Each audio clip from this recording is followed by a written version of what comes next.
gradient.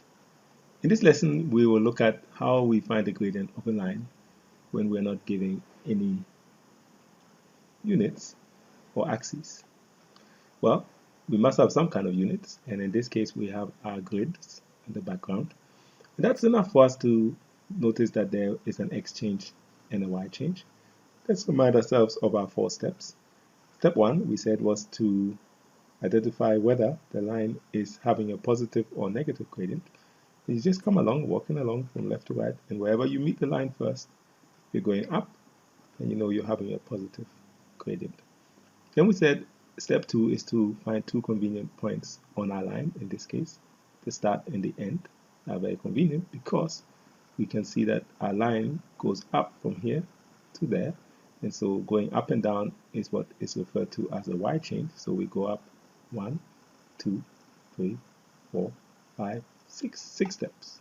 So the change from this point to that point is 6 steps up. And we should know by now that if the line is having a positive gradient, that means it is sloping upwards. Then we're going upwards from our first point to our second point. And then, so in other words, we can just take our pen and we know that the y change is equal to 6. Let's write that down here. And let's find the x change. Well, x is going to go across 1, 2, 3, 4, 5. So we're going across from this point to our point here, 5 boxes. So the x change is 5.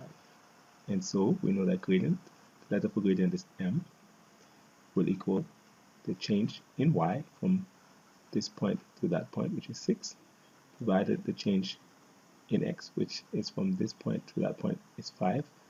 And so we get an answer of 1 and 1/5. That's what our gradient is going to be for this line.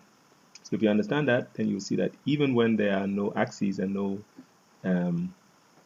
numbers to deal with, you can still use your boxes to work out how the y changes and how the x changes, and therefore what is the gradient of the line. So have a go at some questions to see if you really understand this.